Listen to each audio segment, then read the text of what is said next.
تُزْجِي مَن تَشَاءُ مِنْهُنَّ وَتُؤْوِي إِلَيْكَ مَن تَشَاءُ وَمَنِ ابْتَغَيْتَ مِمَّنْ عَزَلْتَ فَلَا جُنَاحَ عَلَيْكَ ذَلِكَ أَدْنَىٰ أَن تَقَرَّ أَعْيُنُهُنَّ وَلَا يَحْزَنَّ وَيَرْضَيْنَ بِمَا آتَيْتَهُنَّ كُلُّهُنَّ وَاللَّهُ يَعْلَمُ مَا فِي قُلُوبِكُمْ وَكَانَ اللَّهُ عَلِيمًا حَلِيمًا۔ اور ان عورتوں میں سے آپ جسے چاہے موقوف رکھیں اور جسے چاہیں پاس رکھیں، جنہیں آپ نے موقوف کر دیا ہے اگر آپ انہیں بھی بلا لیں تو کوئی حرج نہیں۔ اس میں اس بات کی زیادہ توقع ہے کہ ان کی آنکھیں ٹھنڈی رہیں اور وہ غم زدہ نہ ہو، اور جو کچھ آپ انہیں دیں گے جب سب اس سے وہ راضی ہو جائیں گے، اور جو کچھ تمہارے دلوں میں اللہ جانتا ہے، اور اللہ بڑا علم والا اور کمال حلم والا ہے۔ آپ صلی اللہ علیہ وسلم پر باری مقرر کرنا اللہ نے واجب نہیں رکھی۔ مسلمانوں کو اگر 4 شادیوں کی اجازت ہے، رخصت ہے، اگر وہ 3 کرتے ہیں، 2 کرتے ہیں یا 4 کرتے ہیں، تو ان میں ہر چیز میں فرض ہے، واجب ہے باری بھی لگانا، اور ہر معاملات میں برابر کپڑا، برابر کھانا، برابر جگہ دینا، برابر اگر ایک کے لیے کوئی تحفہ لائے جو یہ ظاہری معاملات ہوتے ہیں دوسرے کے لیے بھی ضرور لائیں۔ نبی کریم صلی اللہ علیہ وسلم کو ان چیزوں سے آزاد رکھا گیا کیونکہ آپ کی زندگی کا مقصد تبلیغ تھا، اور اگر وہ انہی کاموں میں صرف لگے رہتے تو دوسرے کام نہیں کر سکتے تھے۔ اس کے باوجود آپ صلی اللہ علیہ وسلم نے، جو کہ آپ پہ واجب نہیں تھا، آپ نے اس کا پورا خیال رکھا۔ یعنی اس بات کی اجازت ہے کہ ازواج مطہرات کے پاس رہنے کی باری برابری یا کمی بیشی جس طرح چاہے آپ مقرر کریں، یہ آپ کی مرضی پہ موقوف ہے، آپ کی ذمہ واجب نہیں۔ اس لیے بعد میں فرمایا کہ اس میں اس بات کی زیادہ توقع ہے کہ ان کی آنکھیں ٹھنڈی رہیں اور وہ رنجیدہ نہ ہو، یعنی جب انہیں معلوم ہو جائے گا کہ تقسیم آپ کے ذمہ واجب نہیں تو پھر وہ بھی خاموش رہیں گی، اور جتنا بھی آپ حسن سلوک کریں گی، آپ کے عدل و انصاف کی تب و تعریفیں کریں گی، آپ کے صنعت کو مانیں گی، اور جو کچھ آپ انہیں دیں گے اس پہ بھی وہ راضی ہو جائیں گے۔ پھر فرمایا تمہارے دلوں میں کسی طرف جو رجحان ہے اسے اللہ خوب جانتا ہے۔ دلی محبت اور رجحان کا ہٹانا ممکن نہیں۔ حضرت عائشہ رضی اللہ عنہ فرماتی ہیں آپ صلی اللہ علیہ وسلم عدل و انصاف سے ازواج مطہرات کے پاس باری باری جایا کرتے تھے، پھر بھی اللہ سے دعا مانگا کرتے تھے، اے اللہ میں نے اپنی استطاعت پر ان باتوں میں عدل و مساوات کی کوشش کی جو میرے بس میں، لہٰذا مجھے ان باتوں کی باس پرس نہ کرنا جو تیرے اختیار میں اور میرے اختیار میں نہیں۔ یعنی اگر دل میں کوئی بیوی زیادہ اچھی لگتی ہے لیکن سامنے اس کے اظہار کرنے سے منع کیا گیا، لیکن اگر دل میں کوئی بیوی اپنی اخلاق کی وجہ سے، کردار کی وجہ سے یا حسن کی وجہ سے زیادہ اچھی لگتی ہے تو اس پہ اللہ کی پکڑ نہیں ہوگی۔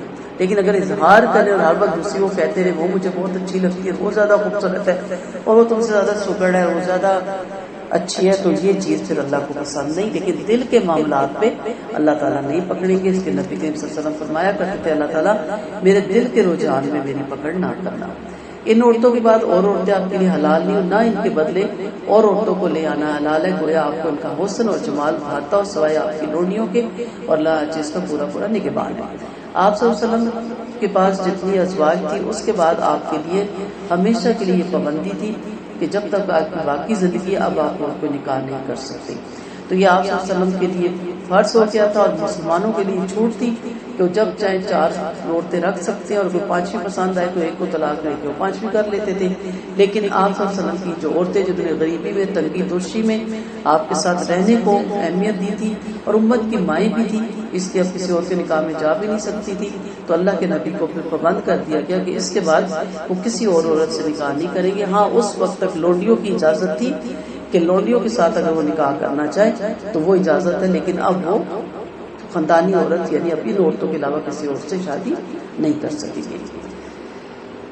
دامن رسول سے وابستہ رہنے کا یہ صلہ ملا تھا امہات المومنین کو، کیونکہ انہوں نے اپنے آپ کو آپ صلی اللہ علیہ وسلم کے ساتھ وابستہ رہنا چاہا، آپ کی رفاقت کو چھوڑنا گوارا نہیں کیا، اس لیے اللہ نے ان کے صلے میں آپ نے رسول کو حکم دیا آپ ان عورتوں میں سے کسی کو چھوڑ کر اس کی جگہ اور عورت سے نکاح نہیں کر سکتے، گویا وہ آپ کو کتنی بھلی معلوم کیوں نہ ہو۔ یہ اللہ تعالیٰ نے نبی کی بیویوں کے لیے ایک اعزاز دنیا میں بھی رکھ چھوڑا تھا۔ جب آپ نبی کریم صلی اللہ علیہ وسلم پہ یہ آیت اتری تو اس کے بعد آپ صلی اللہ علیہ وسلم نے پھر کسی اور سے نکاح نہیں کیا۔ فرمایا کہ آپ کو ازواج مطہرات کے بدلے اور عورتوں کا کرنا نکاح حلال نہیں، کوئی ان کا حسن و جمال آپ کو کتنا ہی اچھا معلوم ہو۔ اس آیت میں اللہ نے آپ کو ازواج مطہرات پر اور عورتیں لانے سے منع فرمایا، اور اس بات سے بھی منع فرمایا کہ کسی کو علیحدہ کر کے اس کے بدلے دوسری لائی جائے، البتہ لونڈیاں حلال کی گئی۔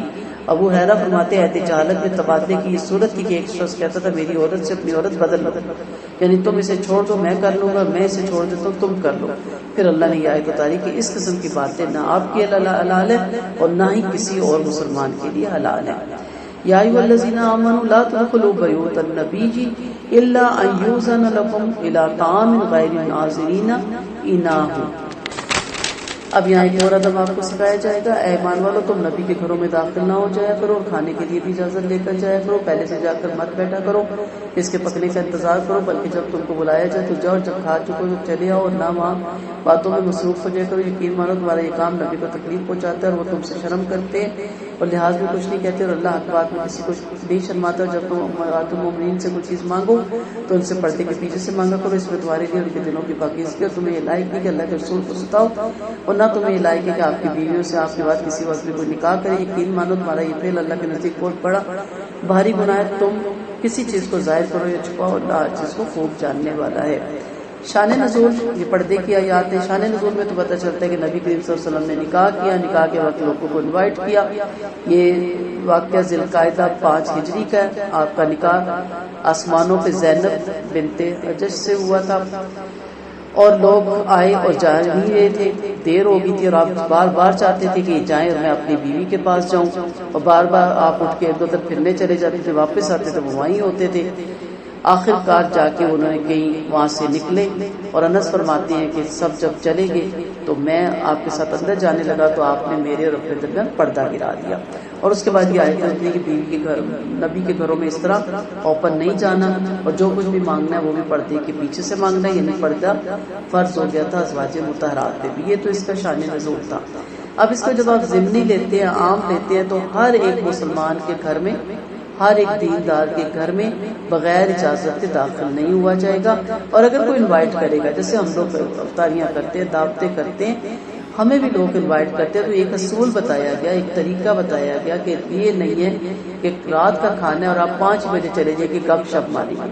اب گھر والے آپ کے ساتھ گپ شپ ماریں یا وہ کچن میں جائیں کوکنگ کریں، تو اس لیے لیٹ جائے۔ اب لیٹ اتنا بھی نہیں کہ کھانا پک کے ٹھنڈا ہو جائے، بیچارے بیٹھے اور آپ جا ہی نہیں رہے۔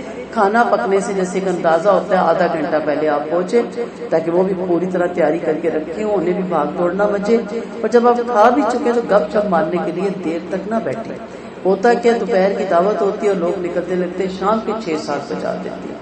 اب گھر والوں نے برتن بھی سمیٹنے ہوتے ہیں اور بھی کام کرنے ہوتے ہیں، اور اگر رات کی دعوت ہے تو 12-1 بجنا تو ہمارے یہاں انڈس ہوتا ہے۔ کیوں؟ اسی لیے اس وقت گپے بھی مارنی ہے، ٹھٹا بھی کرنا ہے۔ کہتے ہیں اصل کھانے تھوڑی آئے جی، اصل تو آئے گپ شپ کرنے، یہی کہتے ہیں نا۔ تو منع کیا گیا کہ اللہ نے یہ حکم اتارا، یہ طریقہ بتایا نبی کریم صلی اللہ علیہ وسلم کی فیملیز کو سامنے رکھ کے کہ ایک مسلمان کا یہ طریقہ نہیں ہونا چاہیے کہ پہلے جا کے بیٹھو یا کچن میں جا کے وہ اچھا بنا کیا رہی ہو، کتنا عجیب سا ہو جاتا ہے، کتنا آکورڈ ہو جاتا ہے بندہ۔ تو ان چیزوں سے منع کیا گیا، اور ٹھٹے مارنے سے، کسی گھر میں اتنی دیر بیٹھنے سے، یہ تمام چیزیں بھی یہ لحاظ رکھیں۔ وقت پہ جائیں اور وقت پہ اٹھ کے وہاں سے آج بیٹھے ہوں، باقی سارے گپے مارے، آپ نکل آئے۔ دل تو چاہ رہا ہوتا ہے ساری فیملی اکٹھی ہے، لیکن آپ نے ان اصولوں کو اپنانا ہے، اور آپ نے کہنا ہے جی میں نکلتی ہوں، میرے اور بڑے کام ہے، تاکہ آپ بھی کچھ کر سکیں اور آ جائیں۔ پھر وہ باقیوں کی اپنی مرضی، لیکن آپ کے صبر کو دیکھ کے دوسرے بھی انشاءاللہ ضرور سیکھیں گے۔ یہاں کہا گیا کہ نبی کریم صلی اللہ علیہ وسلم کو اس چیز نے اذیت دی، وہ آپ کا لحاظ کرتے ہیں، اللہ نہیں لحاظ کرتا نا، وہ تو شرما رہے تھے، بیوی کے پاس جانا چاہ رہے تھے۔ اب اسی طرح ہم دلہن بیاہ کے لاتے ہیں، ہم اسے چھوڑتے ہی نہیں، اس کو گھیرے میں رکھتے ہیں، مہمانوں کے ساتھ لگے رہتے ہیں، اور یہ ایک شرعی عذر ہے۔ اب ایک مرد اور لڑکا اپنی بیوی کے پاس جانا چاہتا ہے، ہم بھی اس کا پیچھا نہیں چھوڑتے، آدھی رات اسی میں کر دیتے ہیں، کہ اس سے منع کیا گیا۔ اللہ حیا نہیں کرتا، اللہ نے کھل کے بتایا کہ نکاح کیا کیوں، اس نے اسی لیے کیا نا کہ ازواج اس کی بیوی آئی، اور پھر دوسری چیزیں بھی ہمارے پاس ہو جاتی ہے، یہ تو بیوی کو لوٹتا ہی نہیں، شکر کرو بیوی کے پاس بیٹھا، شکر کرو کسی غیر عورت کے پاس نہیں بیٹھا۔ ایک عجیب سی شرم ہو یار، ٹھیک ہے ہونی چاہیے، یہ نہیں کہ اس کو اس رشتے کو اتنا کھلم کھلا آپ کریں، لیکن میاں بیوی میں اتنی بھی نہ آپ روڑے اٹکائیں، اتنی بھی کہ وہ بیچارہ بے سکون ہو جائے، گھر ہی نہ آئے کہ گھر جا کے کرنا کیا، کتنے ایسے واقعات ہیں کہ کئیوں نے اپنے ماؤں سے کہا کہ اچھا آپ نے اس کو میرے لیے نہیں اپنے برتن منجوانے کے لیے لایا تھا، آپ کے کام ہی نہیں ختم ہوتے، آپ کے برتن دھونے ہی۔ اچھا وہ ماں باپ کو نہیں کہیں گے تو بیویوں سے لڑیں گے، بیویوں پہ غصہ اتاریں گے، نہ وہ بیویاں بیچاریاں بتا سکتی ہیں کہ ہمارے جھگڑے کی وجہ کیا ہے، اور نہ ہی مرد اپنے ماں باپ کو بہن بھائی کو ٹوکیں گے، سارا غصہ عورتوں پہ اتارتے ہیں۔ تو یہ بھی طریقے سیکھیں، نکاح کر کے لائیں، ان کو اکیلا چھوڑیں، اس کے بعد ان کے ازواجی جو تعلق ہے، ان کے جو رشتے ہیں، اس پہ ٹانگیں مت لڑائیں، ٹو مت لگائیں اور طنز مت ماریں۔ ہم تو کہتے ہیں واہ بھائی اب تو اس کو ان کو نظر ہی نہیں آتا، شکر کرے اس کو بیوی نظر آتی ہے، حلال جگہ میں اللہ کے حکموں کے مطابق وہ زندگی گزارے۔ باہر جو وہ منہ مارے گا تو وہ اچھا ہے، لیکن وہ کون منہ مارتا ہے؟ جن کو ہم گھر میں سہولت نہیں دیتے، ہر وقت ان کے کمرے کی ٹو میں لگے رہتے ہیں، ہر وقت ہماری نظر انہیں پہ ہوتی ہے، تو ان چیزوں کو اللہ پسند نہیں کرتا، اللہ نہیں شرماتا۔ اللہ صاف بتا رہا ہے کہ یہ چیزیں نہیں پسندیدہ اور ہمیں بھی اپنی زندگیوں میں ان چیزوں میں اب تبدیلی لانی ہے۔ تو فرمایا یہ حکم تمہارے لیے اور ان کے دلوں کے لیے پاکیزگی ہے، ایک عمدہ ذریعہ ہے، اور تمہیں یہ لائق نہیں ہے کہ اللہ کے رسول کو تکلیف پہنچاؤ، یہ لائق ہے کہ اور نہ یہ لائق ہے کہ آپ کے بعد کوئی ام المومنین سے نکاح بھی کرے، ایسا کرنا اللہ کے نزدیک بہت بڑا گناہ ہے۔ عورتوں پر کوئی گناہ نہیں کہ اپنے باپوں کے، بیٹوں کے، بھائیوں کے، بھتیجوں کے، بھانجوں کے، عورتوں کے اور غلاموں کے سامنے ہوں۔ عورتوں کے لیے یعنی اپنے بھتیجے، اپنے بھانجے، مرد کے بھتیجے اور بھانجے نہیں۔ اے عورتوں اللہ سے ڈرتی رہو، یقین مانو اللہ ہر چیز پر اچھی طرح سے گواہ ہے۔ بہت پیارے پیارے یہ رشتے ہیں، ان کے سامنے آپ جس طرح آپ نے ابھی کپڑے پہنے آپ ان کپڑوں میں آ جا سکتی ہیں، لیکن جو خالو ہوتا ہے اور جو آپ کا رشتے ایسے ہوتے ہیں، نہ محرم کے شور کے خالو ہوتے ہیں یا شور کے جو ماموں ہوتے ہیں، ان سے آپ کا پردہ ہوتا ہے، اور آپ کے شور کا جو بھتیجا ہوتا ہے، آپ کے شور کا جو بھانجا ہوتا ہے، بلوغت کی عمر میں وہ پہنچ گیا تو آپ کا ان سے پردہ ہوتا ہے، کیونکہ مامی اور چاچی کسی وقت بھی نکاح میں جا سکتی ہے، اپنے شور سے طلاق لے کے بھی اپنے شوہر کے بھتیجے کے نکاح میں جا سکتی ہے اور بے عقلی کی صورت میں، لیکن اپنے بھانجے اور بھتیجے کے نکاح میں وہ کبھی بھی نہیں جا سکتی۔ یہاں سے آپ کو سامنے پتہ چل جائے گا کہ کن کے سامنے میرا پردہ ہے اور کن کے سامنے میرا پردہ نہیں ہے۔ یہ نہیں کہ یہ تو میری گودوں میں پلے ہیں، ٹھیک ہے آپ مامی تھی، چاچی تھی، تائی تھی، آپ کے سامنے بچہ پیدا ہوا آپ کی گودوں میں پلے، لیکن جب وہ بلوغت کی عمر کو پہنچ گئے آپ پہ پردہ فرض ہو گیا، اب آپ نے ان کے سامنے پردے میں ہونا ہے۔ جوائنٹ فیملی سسٹم میں ہونا ہے، ایسا کپڑے، ایسی چادریں، ایسا سیٹ اپ، اپنا ایسا رکھ رکھاؤ کہ انہیں بھی پتہ چلے ہماری یہ تائی چاچی، ہماری مامی با پردہ عورت ہے، ٹھٹے نہیں مارتی، ہر وقت ہمارے پاس بیٹھ کے گپے نہیں مارتی۔ تو ان تمام رشتوں سے آپ کا جن کا پردہ ہے ان سے پردہ کرے۔ ان اللہ وملائکتہ یصلون علی النبی یا ایھا الذین آمنوا صلوا علیہ وسلموا تسلیما۔ لیکن اللہ اس کے فرشتے اس نبی پر رحمت اور دعا رحمت بھیجتے ہیں، اے مانو تو تم بھی اس پہ درود بھیجو اور کثرت سے سلام بھیجو۔ نبی کریم صلی اللہ علیہ وسلم پر درود بھیجنے کی فضیلت بتائی جا رہی ہے۔ فرشتوں میں آپ کی تعریف کرنا، اللہ کا درود بھیجنا اور دعا کرنا فرشتوں کا درود بھیجنا ہے۔ ابن عباس فرماتے ہیں فرشتے آپ کے لیے برکت کی دعا کرتے ہیں۔ مقصد یہ ہے کہ اللہ نے اپنے بندوں کو اپنے بندے اور اپنے نبی کے مرتبے اور اس عالی مقام کی خبر دی جو فرشتوں کی اعلیٰ جماعت میں اس کے نزدیک آپ کا مرتبہ ہے، کہ اللہ مقرب فرشتوں کے سامنے آپ کی تعریف کرتا ہے اور فرشتے بھی آپ کے لیے برکت کی دعا کرتے ہیں۔ پھر حق تعالیٰ نے اس دنیا کے انسانوں کو حکم دیا کہ وہ بھی آپ پر درود بھیجے تاکہ آپ کی تعریف اور تصریف میں دنیا والے اور آسمان والے سب مل جائیں، اور نیز اللہ اپنے مومن بندوں پر بھی درود بھیجتا ہے۔ فرمایا هو الذی یصلی علیکم وملائکتہ، اللہ اس کے فرشتے تم پر درود بھیجتے ہیں تاکہ وہ تم کو اندھیروں سے اجالوں کی طرف نکال کر لے آئیں۔ وبشر الصابرین، سورۃ بقرہ میں بھی آپ نے پڑھا، ہم صبر کرنے والوں کو بشارت سناتے ہیں جب انہیں کوئی مصیبت پیش آتی ہے تو انا للہ و انا الیہ راجعون پڑھتے ہیں، اور ان لوگوں پر ان کے رب کی طرف سے درود ہے۔ حدیث میں کہتا ہے اس کے فرشتے صفوں کی سیدھی جاننے والوں پر درود بھیجتے ہیں۔ ایک اور حدیث میں اے آل ابی اوفا پر درود بھیجو۔ جعفر کی عالیہ نے آپ سے اپنے اوپر اور اپنے شوہر کے اوپر درود بھیجنے کی درخواست کی تو آپ نے فرمایا کہ اللہ تم پر اور تمہارے شوہر پر درود بھیجے۔ درود کے سلسلے میں بہت فضیلتیں ہیں، اکثر ہمارے یہاں لیکچر ہوتا رہتا ہے، بہت زیادہ اس کا ثواب ہے، جتنا کثرت سے آپ اس کو پڑھ سکتے ہیں پڑھیں۔ اور درود ابراہیمی کے الفاظ الحمدللہ آپ سب کو یاد ہے، درود ابراہیمی کی بہت زیادہ فضیلت ہے اور آپ اس کو کثرت سے پڑھا کریں، جمعے میں بھی اور جمعے کے علاوہ بھی، اور حدیث کے مفہوم میں جتنا وقت آپ درود شریف میں لگا سکتے ہیں اتنا ہی کامنا۔ کیا آپ صلی اللہ علیہ وسلم کے لیے دعائے رحم کرنا جائز ہے؟ اس حدیث میں آپ صلی اللہ علیہ وسلم کے رحم کی دعا بھی ثابت ہوتی ہے، جیسا کہ اس کی تائید ایک عرابی والی حدیث میں آتی ہے کہ اس نے دعا مانگی، اللہ مجھ پر اور محمد صلی اللہ علیہ وسلم پہ رحم فرما اور ہمارے ساتھ کسی اور پہ رحم نہ فرما۔ آپ نے فرمایا تم نے اللہ کی وسعت کو، وسعت رحمت کو تنگ کر دیا۔ یہ نہیں کہا کہ تم نے کیسی دعا مانگی کہ نعوذ باللہ مجھے رحم کی ضرورت ہی نہیں ہے۔ ابو طلحہ فرماتے ایک دن آپ صلی اللہ علیہ وسلم تشریف فرماتے، آپ کے چہرے سے مسکراہٹ نمایاں تھی۔ صحابہ نے پوچھا آج آپ خوش ہیں؟ فرمایا میرے پاس فرشتے نے آ کے کہا محمد صلی اللہ علیہ وسلم کیا بات ہے کہ آپ کو خوشی نہ کر دیں کہ آپ کا رب فرما رہا ہے کہ آپ کا جو امتی آپ پر ایک دفعہ درود بھیجے گا میں اس سے اپنی 10 رحمتیں عطا کروں گا، اسی طرح ایک سلام کے بدلے میں 10 سلام دوں گا۔ میں نے کہا کہ کیوں نہیں؟ ایک روایت میں کہ ایک درود کے بدلے 10 نیکیاں ملیں گی، 10 بدیاں مٹائی جائیں گی، 10 درجے بلند کر دیے جائیں گے اور اس جیسا درود لٹایا بھی جائے گا۔ تو بہت سی ایسی روایتیں، ایک جگہ یہ بھی آتا ہے کہ جس کے سامنے میرا نام لیا جائے وہ درود نہ پڑے تو حضرت جبرائیل علیہ السلام نے کہا اس پہ لعنت، اور اللہ کے نبی نے بھی کہا لعنت۔ پھر فرمایا جب مؤذن کو اذان دیتے ہوئے سنو تو جو کہہ رہا ہے وہی تم بھی کو، پھر مجھ پہ درود بھیجو، کیونکہ جس نے مجھ پر ایک بار درود بھیجا اللہ اس پر 10 بار درود بھیجے گا۔ پھر میرے لیے اللہ تعالیٰ سے وسیلہ مانگو، جنت میں ایک ایسا مقام ہے جو اللہ تعالیٰ کے بندوں میں سے کسی خاص بندے کے لائق ہے، مجھے امید ہے کہ وہ مجھے ملے گا۔ پھر جس نے اللہ تعالیٰ سے میرے لیے وسیلہ مانگا اس پر میری شفاعت حلال ہو جائے گی۔ جو لوگ اللہ اور اس کے رسول کو اذیت پہنچاتے ہیں ان پر دنیا اور آخرت میں اللہ کی لعنت، اور اللہ نے ان کے لیے ذلت والا عذاب تیار کر رکھا ہے۔ جو ایمان والے مرد اور عورتوں کو ان کی ناکردہ گناہوں کی وجہ سے اذیت دیتے ہیں انہوں نے بڑا بہتان اور کھلا گناہ اپنے اوپر لادا ہوا۔ نبی کریم صلی اللہ علیہ وسلم نے فرمایا اللہ صاحب عزت و جلال فرماتا ہے زمانے کو برا بھلا نہ کو انسان مجھے اذیت پہنچاتا ہے حالانکہ میں زمانہ ہوں، میں زمانے کے دن رات الٹتا پلٹتا ہوں۔ یہاں لوگوں کو ڈرایا جا رہا ہے جس کے حکم عدولی کر کے اور اس کی مخالفتوں کا ارتکاب کر کے اور گناہوں پہ اصرار کر کے نبی کریم صلی اللہ علیہ وسلم کو اذیت پہنچاتے ہیں اور اللہ کو بھی اذیت دیتے ہیں، عیب نکالتے ہیں دین پہ۔ نبی کریم صلی اللہ علیہ وسلم کی حدیث میں اللہ تعالیٰ نے ان کو یہاں پہ تنبیہ کی ہے۔ اللہ تعالیٰ ایسے گناہوں سے ہم سب کو محفوظ رکھے۔ اور دوسری چیز ہم نے کیا دیکھی؟ بہتان باندھنا۔ آپ صلی اللہ علیہ وسلم سے پوچھا گیا غیبت کیا؟ فرمایا اپنے بھائی کا اس طرح ذکر کرنا کہ اسے ناگوار معلوم ہو اور وہ بات اس میں نہ ہو جس کا ذکر کیا گیا۔ فرمایا یہ غیبت ہے ورنہ الزام ہے، اگر وہ تھی نہیں ہے تو پھر تو غیبت ہے، نہیں تھی پھر تو الزام ہے۔ آپ صلی اللہ علیہ وسلم نے صحابہ کرام سے پوچھا اللہ کے نزدیک سب سے بڑا سود کیا ہے؟ بولے اللہ اور اس کا رسول خوب جانتا ہے۔ فرمایا مسلمان کی بے عزتی اللہ کے نزدیک سب سے بڑا سود ہے۔ پھر آپ نے یہ آیت تلاوت کی، یا ایھا النبی قل لازواجک وبناتک ونساء المؤمنین یدنین علیہن من جلابیبہن ذالک ادنی ان یعرفن ولا یؤذین وکان اللہ غفورا رحیما۔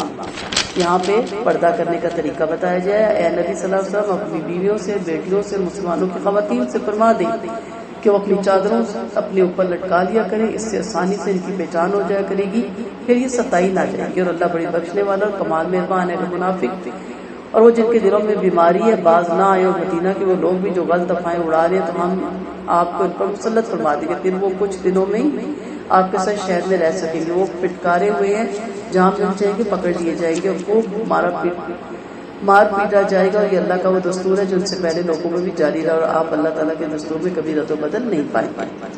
پردے کا حکم ہے، اے اللہ نے اپنے رسول کو حکم دے رہا ہے اپنی مسلمان عورتوں کو، خصوصاً ازواج مطہرات کو اور صاحبزادیوں کو جو سب سے افضل ہے۔ فرمایا وہ جب گھر سے نکلے تو چادریں اوڑھ کر نکلے تاکہ جہالت کی عورتوں اور لونڈیوں سے ممتاز ہو جائے۔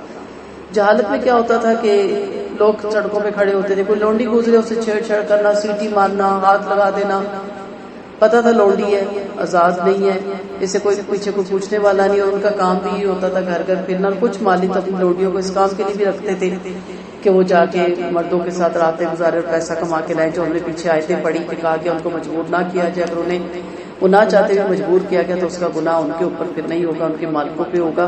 پھر اس سب چیزوں کو منع فرمایا گیا، وہ اگر آپ کو یاد ہو پیچھے تفسیر تو یہاں بتایا گیا ہے کہ دور جہالت میں یہ سب کچھ ہوتا تھا۔ پھر جب کوئی پردے میں آتا تھا تو مرد راستہ چھوڑ دیتے تھے کہ یہ آزاد عورت ہے، خاندانی عورت ہے، شوہر والی ہے اور عزت دار عورت ہے، تو اس کا راستہ چھوڑ دیتے تھے۔ اب پھر الٹی گنگا بہ رہی ہے۔ اب ہم ایسا لباس پہن کے ہماری بچیاں جب سڑکوں پہ نکلتی ہیں، کوئی چھیڑتا ہے، کوئی سیٹی مارتا ہے تو ہم سب اس کے پیچھے پڑ جاتے ہیں اور کہتے ہیں تمہاری ماں بہنیں نہیں ہیں، تو کیا کہتا ہے ہاں وہ ہیں پر گھر میں بیٹھی ہیں۔ تو ماں بہنوں کا کام سڑکوں پہ ایز اے مجبوری، جب تو آپ کو ضرورت ہے جب تو کوئی شرعی عذر ہے، آپ جانتے ہیں اس شرعی عذر میں بھی پھر آپ کے اوپر پردے کی پابندی آ جاتی ہے۔ کیا کہا گیا کہ جب تم نکلو تو اپنے اوپر جلابیبہن، اپنے سینوں تک ایسی چادریں اوڑھ لو جس سے آپ کا سارا سطر چھپ جائے۔ تو جب آپ دکھانے کے لیے، نمایاں کرنے کے لیے سیدھے کپڑے بنواتے ہیں، ٹائٹس، فٹنس والے، سی تھرو، چھوٹی چھوٹی قمیضیں، ٹائٹ پینٹ نیچے جو پہنی جاتی ہیں ٹائٹس، اور پھر ہم باہر نکلتے ہیں کندھے پہ بات کھول کے، اور پھر کہتے ہیں کوئی دیکھے بھی نہ۔ جب آپ دیکھنے کی چیز ہے، آپ دکھانے کے لیے نکلی ہے، تو اگر آپ دکھانے کے لیے نکلی تو پھر کیوں پہن کے ایسی چیزیں نکلی ہے؟ اور اگر آپ نے اپنے لیے پہنی ہے تو گھر کے اندر پہنے نا، پھر آپ باہر سڑک پہ کیوں گئی ہیں؟ اب دیکھیں ہم پہنتے ہی تب ہیں جب ہمیں روڈ پہ جانا ہے، جب ہمیں کسی شادی پہ جانا ہے، جب ہمیں پبلک پہ جانا ہے۔ گھر میں تو اتنا برا حال ہوتا ہے کہ سمجھ نہیں آتی کام والی میں اور گھر والی میں فرق ہے کہ نہیں۔ گھر میں ہم نے پرانے سوٹ رکھے ہوئے نا، پرانے پھٹے ہوئے رف یوز کرنے کے لیے، جب ہم باہر نکلتے ہیں تو ہم بڑے یونیک اور خوبصورت سوٹ پہن کے نکلتے ہیں، تو پھر جب کوئی چھیڑتا ہے تو پھر ہم ناراض ہوتے ہیں۔ تو شریف عورت کو، با پردہ عورت کو کوئی نہیں چھیڑتا، کوئی نہیں ٹوکتا، یہ پہچان ہے ایک عزت دار عورت کی، ایک خاندانی عورت کی، اور اسی پہ آپ چلیں گے تو کامیاب ہوں گے۔ اگر آپ اس دور کی رسومات کے، اس دور کے حالات کو دیکھ کے اپنی بیٹیوں کو لے کے چلیں گے تو پھر دیکھ لیں کیسے کیسے حالات ہو رہے ہیں، کیسے کیسے بچیاں اٹھائی جا رہی ہیں، کیسے کیسے ان کے ریپ ہو رہے ہیں، کیسے کیسے ان کے ساتھ معاملات ہو رہے ہیں۔ ان کے ساتھ جو بھی ظلم ہو رہا ہے اس میں ہم برابر کے شریک ہیں، کیونکہ ہمارا کام تھا کہ ہم اپنی بچیوں کو باپردہ بناتے، گھروں سے باہر نہ جانے دیتے، اور اگر ان کو جانا پڑتا تو ان کے بھائی اور بیٹے، اور شادی ہو جائے تو ان کے شوہر ان کے ساتھ جاتے، اور ان میرڈ ہے تو ان کے والد ان کے ساتھ جاتے۔ اور یہی ہم نے اپنے اسلاف میں دیکھا کہ اسکول چھوڑنے جانے کے لیے بھی ایک مرد ضرور چل رہا ہوتا تھا، کہ یا بھائی ہوتا تھا، یا چچا تھا، یا کوئی گھر کا ہوتا تھا، یا ماموں ہوتا تھا، یا والد ہوتا تھا، اور وہ بچیاں اسکول اس طرح جاتی کہ اب خود جاتی ہیں کالجوں یونیورسٹیوں میں، اور آئے دن کوئی نہ کوئی مسائل ہمیں سننے کو ملتے، اور زیادہ تر تو چھپا لیے جاتے ہیں۔ بہت کچھ ملک میں ہو رہا ہے، اس لیے کوشش کریں کہ اپنے بچیوں کو ایسی زینت سے منع کریں۔ لوگوں آپ سے قیامت کے بارے میں پوچھتے ہیں، آپ فرماتے اس کا علم تو اللہ کے پاس ہے، اور آپ کو کیا معلوم شاید وہ قریبی آ لگی ہو۔ یقین مانو اللہ تعالیٰ نے کافروں پر پھٹکار ڈال دی ہے، اور ان کے لیے بھڑکتی ہوئی آگ کے آگ رکھی ہے، جہاں وہ ہمیشہ ہمیشہ رہیں گے اور اپنا کوئی دوست اور حمایتی نہ پائیں گے۔ جس دن ان کے چہرے آگ میں الٹ پلٹ ہو رہے ہوں گے، اور وہ کہیں گے ہائے ہماری شامت، ہم نے اللہ کی اس کے رسول کی بات نہیں مانی ہوتی، اللہ اس کے رسول کی بات مانی ہوتی، اور کہیں گے اے رب ہم نے اپنے سرداروں کی اور اپنے بڑوں کی بات مانی تھی، انہوں نے ہمیں اس راہ سے بھٹکا دیا، اے ہمارے رب انہیں دگنا عذاب دے اور ان پر زبردست لعنت بھیج۔ یا ایھا الذین آمنوا لا تکونوا کالذین آذوا موسیٰ فبرأہ اللہ مما قالوا وکان عند اللہ وجیہا۔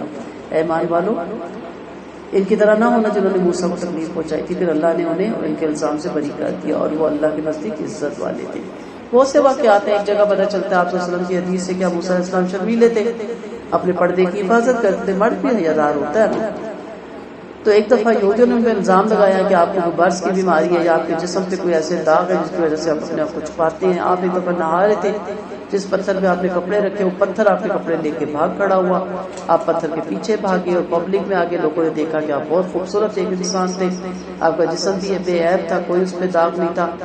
پتھر ٹھہر کے آپ نے کپڑے اٹھا کے پہنے اور پھر پتھر پہ زور زور سے لاٹیاں ماری، اور بہت آپ دکھی ہوئے۔ تو اس کے بارے میں بھی ہے کہ آپ کو اذیت کی تھی، اس وجہ سے اللہ نے آپ کو یہ سب کچھ کیا۔ پھر حضرت علی کے بھی بتاتے ہیں کہ حضرت موسیٰ اور ہارون علیہ السلام پہاڑ پہ گئے، اتفاق سے ہارون علیہ السلام کی فوتگی کا وقت آ گیا، آپ مر گئے۔ اسرائیلیوں نے آپ پہ الزام لگایا کہ آپ اوپر لے جا کے اپنے بھائی کو قتل کر کے نعوذ باللہ واپس آ گئے۔ پھر کہا گیا کہ جب آپ کو دفنانے کے لیے وہاں سے گزارا گیا تو اللہ نے قوت گواہی تھی، اور مردے نے یعنی حضرت ہارون علیہ السلام نے کہا کہ میں خود فوت ہوا ہوں، اور اس کے بعد وہ دوبارہ مر گئے۔ بہت سی روایتیں، ایک اور بھی ہے کہ ایک عورت کو تیار کیا گیا اور کہا گیا کہ اس نے نعوذ باللہ موسیٰ علیہ السلام نے مجھ سے زنا کیا ہے، تو موسیٰ علیہ السلام درس دے رہے تھے تو اس نے کھڑے ہو کے کہا کہ تم زنا کار ہو، اور موسیٰ علیہ السلام نے کہا اللہ سے ڈر، وہ ڈر گئی، رک گئی، اور پھر کہا دوبارہ کیا، تو اس نے کہا نہیں میں نے اس پہ الزام لگایا تھا اپنی قوم کے کہنے پہ۔ تو اللہ نے کہا بتا موسیٰ کیا چاہتا ہے، تو اللہ نے کہا موسیٰ نے کہا اس کو دسا دو، پیروں تک، گھٹنوں تک، پیٹ تک، اور وہ سارے دسائے گئے تھے جنہوں نے الزام لگایا تھا۔ تو بہت زیادہ اذیت دی جا رہی تھی۔ اسی طرح نبی کریم صلی اللہ علیہ وسلم کو بھی کفار مکہ، سرداران قریش اور ان کے رشتہ دار مختلف طریقوں سے اذیتیں دیتے تھے۔ سورۃ نور میں ہم نے پڑھا حضرت عائشہ رضی اللہ عنہا پر الزام لگایا گیا، کہ خدا نہ خواستہ وہ سے پاک دامن ہو کے نہیں گزری، واپس نہیں آئی.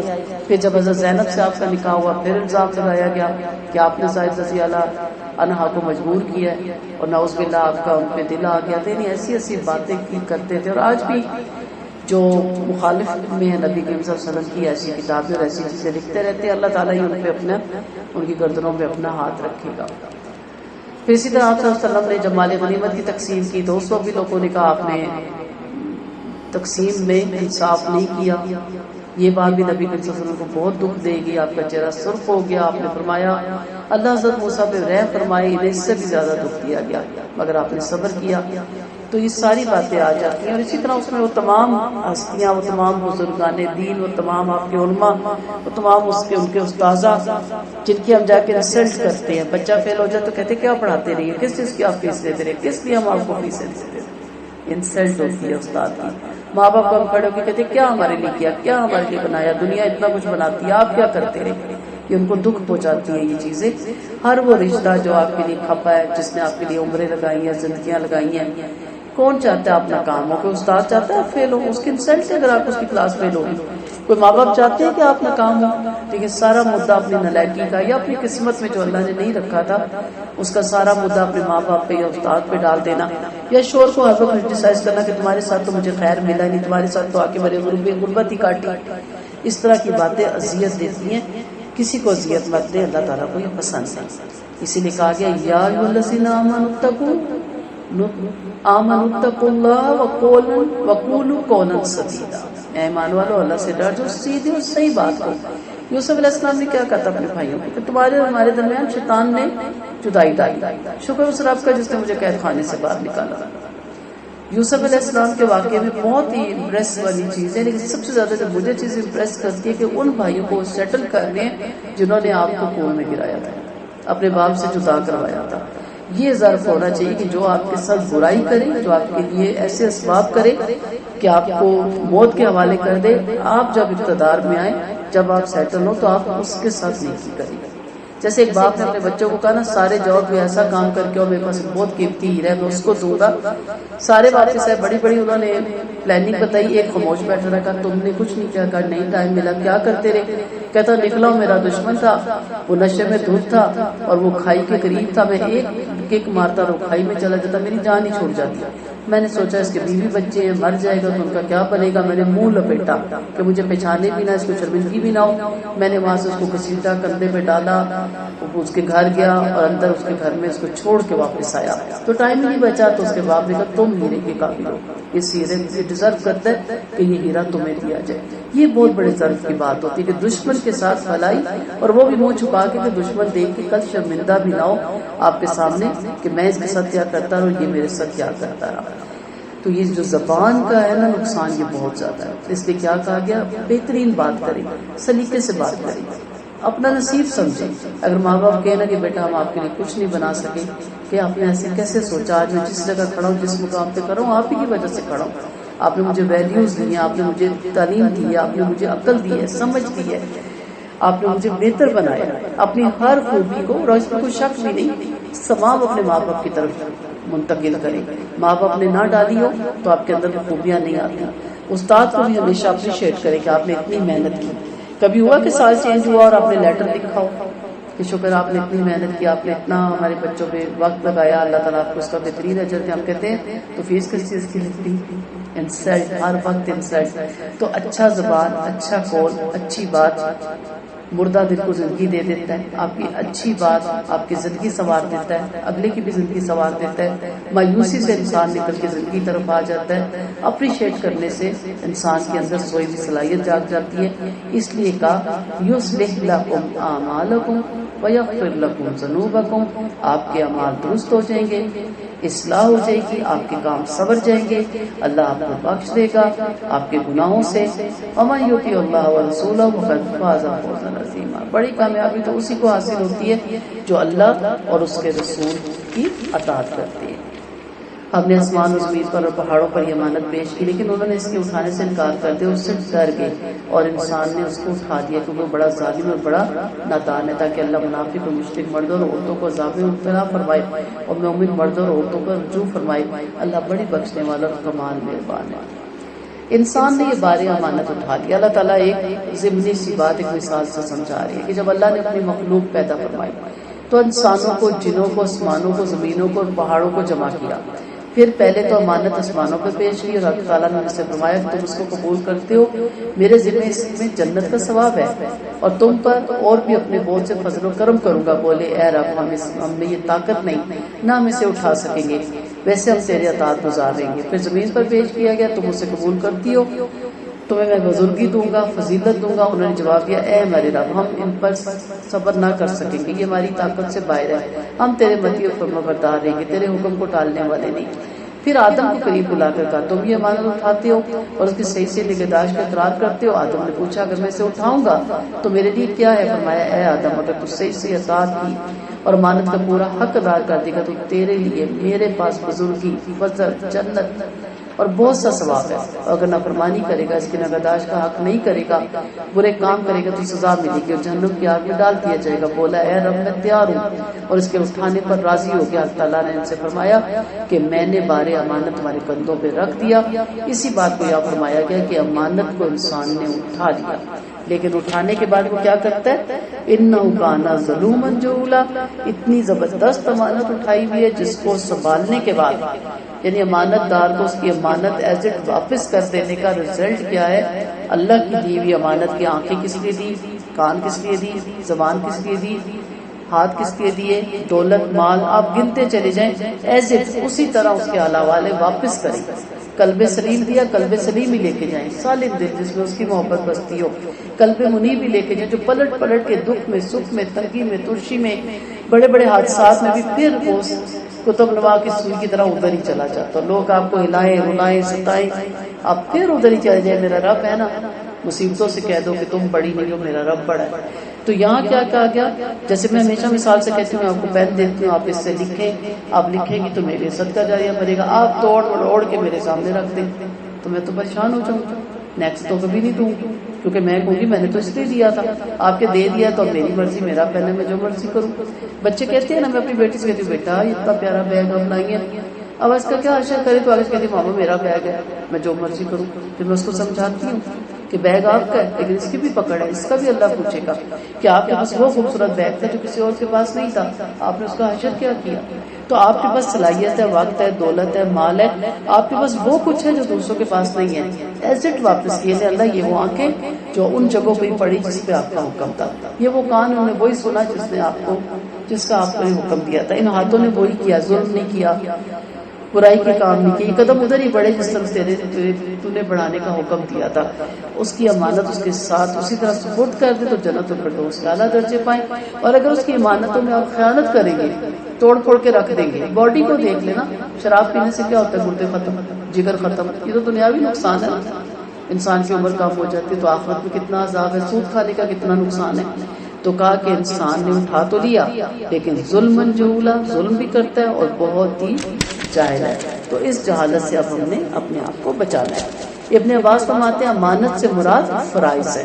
حق تعالیٰ نے انہیں آسمان اور زمین اور پہاڑوں کو پیش کر کے فرمایا تھا کہ اگر انہیں بجا لاؤ گے تو ثواب پاؤ گے اور اگر ان میں کوتاہی کرو گے اور ضائع کرو گے تو سزا پاؤ گے. لیکن انہوں نے اس خیال سے کہ ہم صحیح طور سے بجا نہ لا سکیں گے، اللہ کے دین کی عظمت کی خاطر اپنی مجبوری اور معذوری کا اظہار کیا اور آخر انسان نے حضرت آدم علیہ السلام میں سے خوشی خوشی قبول کیا. پھر فرمایا انسان بڑا ہی ظالم اور نادان ہے، اپنے بھولے پن کی وجہ سے بار امانت تو اٹھا لیا لیکن اس کو سنبھال نہیں پاتا.